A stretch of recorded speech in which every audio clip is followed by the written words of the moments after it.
This weekend, Arsenal welcome rivals Chelsea to the Emirates in a crunch WSL clash. Arsenal will be looking to remedy a slow start to the season by beating the Blues, but after being embarrassed by Bayern in the week, fans are entering the match with reduced optimism. In this video, we preview the match and discuss whether Chelsea are simply too strong for Arsenal right now. This is our preview for Arsenal versus Chelsea. Alright then, Arsenal-Chelsea coming up tomorrow. Let's talk about it in this WSL preview. Harry, should be a very good game of football. Yeah, should be a very, very good game.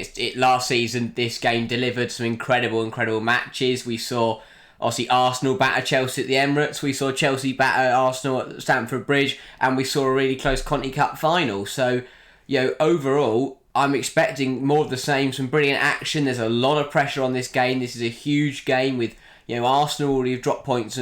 Chelsea haven't played their full amount of games. So they're not on... they're not on as many points as they want to be. Arsenal drop points at Everton. They're not on as many points as they want to be. This is a really huge game. There's only 22 games. This game could decide the title. There's a lot behind it, but as you say, it's going to be a really good game of football.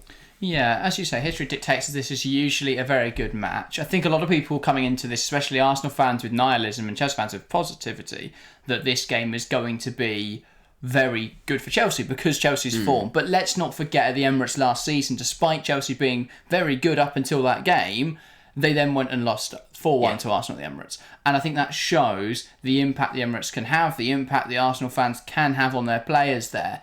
And so I think that will that'll be interesting to see the impact of that in this game. Obviously, the most recent meeting between the two sides was in the Conti Cup final, again, where Arsenal won. So there are, while Arsenal haven't started this season very well, I think there are still some reasons that Arsenal could win this game. And as I say, the Emirates definitely a big part of that.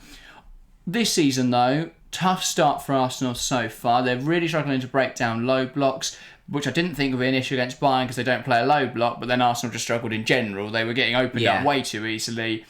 I thought they just look at shambles in every stage of the pitch, and I think that's a real worry for Arsenal because before you could point to the fact that they're not really able to break teams down, but they also don't look like conceding. Or you could say they've scored loads of goals in this game and they've been a little bit open in midfield, but in the Bayern game in particular, everything went wrong. They couldn't create great opportunities, bar after the 30th minute. Those first 30 minutes, I thought Arsenal were a better team. From there, they barely had a sniff. I think they had one shot in the second half. They had three. Slightly better. But, of course. But I don't think they were competitive at all with Bayern in that second 45. Bayern were fantastic, don't get me wrong, but Arsenal got opened up way too easily, and I think that reflects really poorly going into this game. Yeah, I think you're right. It changes the discourse about this going to this game on Saturday because after drawing against Everton, yes, that was a big drop of points and a very disappointing draw. But overall, I think Arsenal fans would have still believed going into the Chelsea game. And again, if they'd only lost by 1 or 2 goals against Bayern Munich, I still think there'd have been a lot more belief. The fact that they got battered 5-2, 5-2. I think that's really kind of a lot of people have been taken aback by that, and a lot of people are very frustrated going into this Chelsea game. But we know Arsenal that they pride themselves. They're really good at getting themselves geared up for games against Chelsea, and they can sometimes deliver. But the problem is like for me, this isn't patchy form. This is really bad. The performance against Bayern Munich was really, really poor. It wasn't, and it was a one-off in the sense. It was a one-off in the sense that they hadn't played like that at all this season. But it's not a one-off in terms of, we'll just forget about that result and move on, because it was such a damning, result and performance that you can't really just go, that was Tuesday night, they'll be better on Saturday, because, they were miles off it. Arsenal, if they want to stand a chance beating Chelsea, they've got to improve tenfold. And that is a very difficult thing to do in the space of 4 days. Yeah, it's interesting as well. That's my thing with the Bayern game is you can't point at anything and look and say that was successful, and I think that's the real issue. But there were, to be fair though, the first 30 minutes very good for Arsenal. After that, they had no hope. Bossy, and then on the other hand, there's nothing. The other problem for Arsenal is that you can't look at one thing and put the blame solely on that.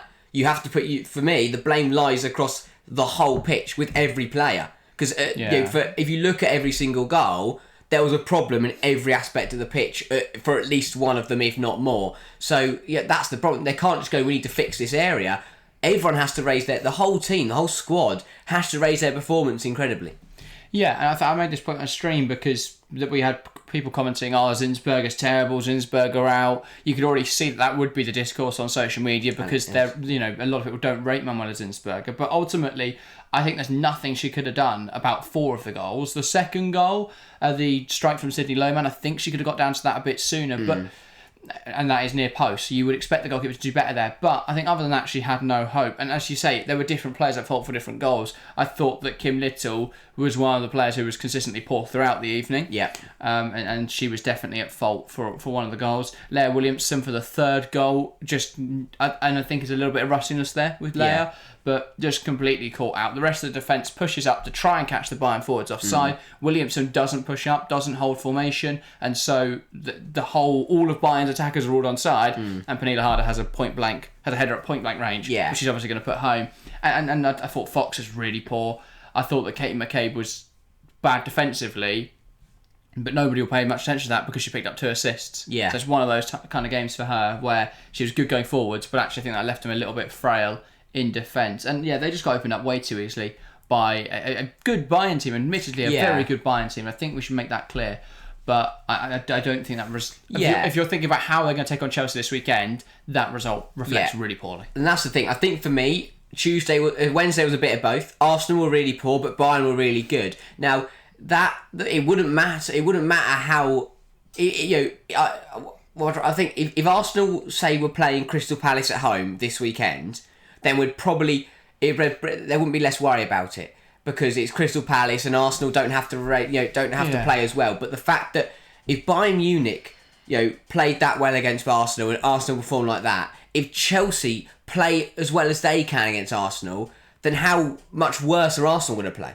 Because Chelsea are stronger than Bayern Munich. We know that. We know that. I think that's the mitigating factor right now is that I don't think this Chelsea team are in their pomp. I think there is huge improvement for Bon Pasteur's side because, we were at the game against Real Madrid. I don't think Chelsea were that good. Yeah. I thought, the goals were, okay, but most of them had a huge slice of luck involved.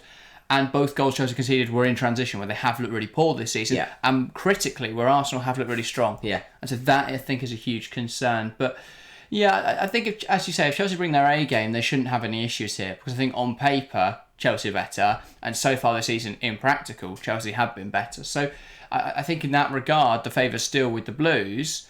But Arsenal have got a history of beating them at the Emirates, despite circumstances not always being in their favour. So I think it's a really tough one to call. Yeah. And that's the thing is, everything, as you say, everything stacks up to be that Chelsea should win this quite nicely. But as it's so you can't call it because Chelsea aren't playing brilliantly, and there's something at Arsenal at the Emirates against their big rivals. I don't know. Something just feels like Arsenal. That's going to be an interesting game. If Chelsea were on form and playing to the best of their ability, then I think it would be a pretty nailed on Chelsea win. But the fact Chelsea aren't at the races and we know Arsenal will get themselves up for this game, I think it will balance the scale slightly, and that's where it gets interesting. And as we saw at the Emirates last season, sometimes all that matters is who gets on top first. Arsenal took control of the game early doors. They scored, and yes, Callum Reid equalised for Chelsea, afterwards. But that was against the run of play. Arsenal took control first in that game, and then they controlled the whole 90 minutes. Chelsea took control early at Stamford Bridge, and they controlled the rest of the game. So it could be vital who starts better. And if you think is it going to be a Chelsea side who come into a win, or an Arsenal side who come into it with a 5-2 loss? Then you think Chelsea would start better, but the Emirates, the atmosphere, if Arsenal get a good first 5-10 minutes, they could really put Chelsea under a lot of pressure. Yeah, I think the other thing that we can take from Arsenal's game so far this season, obviously Leicester and Everton, both sort of anomalous results. I thought they had a lot of chances against Leicester, didn't take them, then eventually took one. They didn't have many chances against Everton. So again, those two games, it's really hard to read into how they're playing. The City game for me is the really interesting one because that should show how they're going to try and play against Chelsea, given that Chelsea and City are quite similar. There are distinct differences as well, but they are quite similar in how they're going to want to play. They want to control the ball, they want to dictate the tempo. And so I think in that regard, Arsenal will play very similarly to how they did against City. Now, what we saw there was a really well-structured defensive organisation. They played a 4-4-2 out of possession. And I think we'll see that shape again. And what they did was they remained really narrow, really compact, and they limited City's chances. Now, the big issues there is that, again, as I spoke about so many times this season, Arsenal don't take their opportunities. They had 5 big chances in that game. They scored 2 goals, but they missed 3 big chances. Yeah.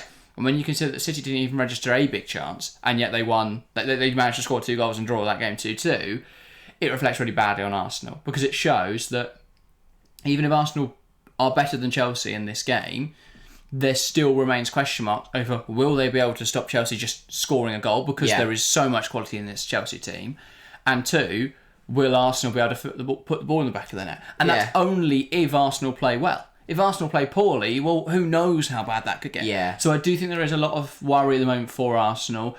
Going into a game like this, a title contending match, they would want to be coming in off a win, they'd want to come in off of a lot of positivity.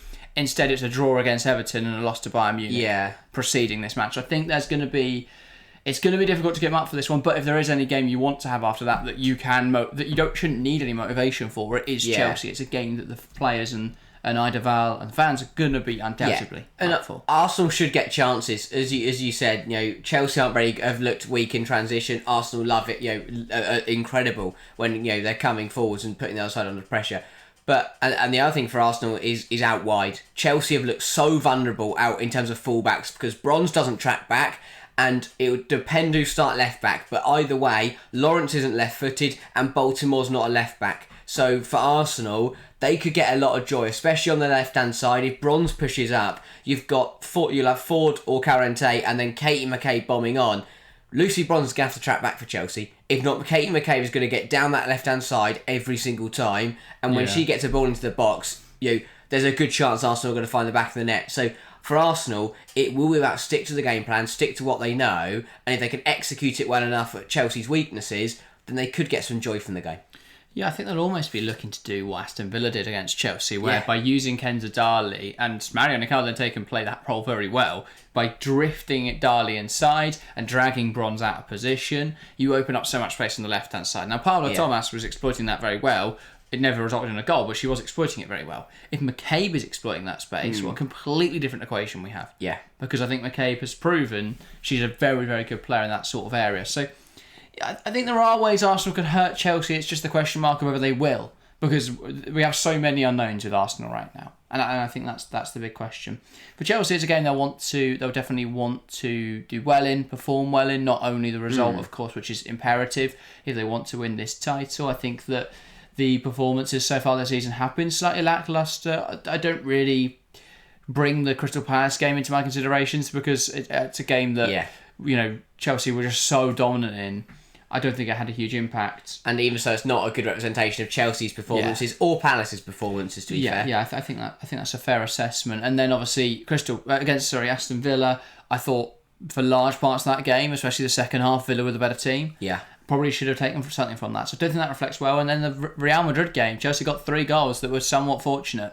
And other than that, I don't think they played particularly well. So there are a lot of doubts at the moment. I still think without having Niamh Charles on the side, that's a very weak left-back position. Whether it will be Lawrence or whether it will be Baltimore again, it's going to be interesting. I hope it's actually Lawrence. I want it to be a little bit more defensive. But yeah, I think it's going to be an interesting one. Loose prediction then for the game tomorrow. That's difficult because on form you'd say Chelsea, but Emirates, Arsenal. I'm going to sit on the fence. I'm going to say a draw. I'm going to say another draw, and I think it could be very similar to the City game in terms of it will feel like Arsenal should win the game, but they'll end up only getting a point. Yeah, boring prediction. That's we've done 2 preview videos this week. You've done 3 draws. Boring. Safe. No, boring. Up next, I will say Chelsea win. I'm biased, but I just think Chelsea are the better team right now. I don't think Arsenal are playing particularly well, and I think that there will be a marked improvement from Bompastor's Chelsea. There's got to be eventually. Very good. Yeah. Very good players there. I think it's only going to get better as we see her really implement her tactical style and players really buy into it. So yeah, I think things look positive. I think Chelsea should win the game. Of course, if you are going, then we will be there. That's why we're not live for it. We will be there. So do come and say hi if you see us, unless you're wearing an Arsenal shirt, in which case Harry will refuse to take a picture of you. Yeah. square up to you. Yeah. So look out for that. But of course, feel free to say hi if you see us there. And then on Sunday, we are live for both the games. It is Manchester United versus Tottenham, I believe, at 12:30, and Liverpool versus Man City at, I want to say, 3 o'clock. So 2 big streams this weekend. Very excited for that on Sunday. So do join us for those videos. For those streams, sorry. And then, of course, videos coming next week as we review all of the action. So look out for that. But yeah, very exciting games this week. And then 3 huge matches. And it does also, in fact, WSL, very interesting. So don't forget to do your teams, because if not, it makes me climbing up the table look bad. So do your teams, and then it makes me feel good about winning. So yeah, thank you. Anyway, that is everything from us today. Thank you guys very, very much for watching. And we will see you next time. See ya.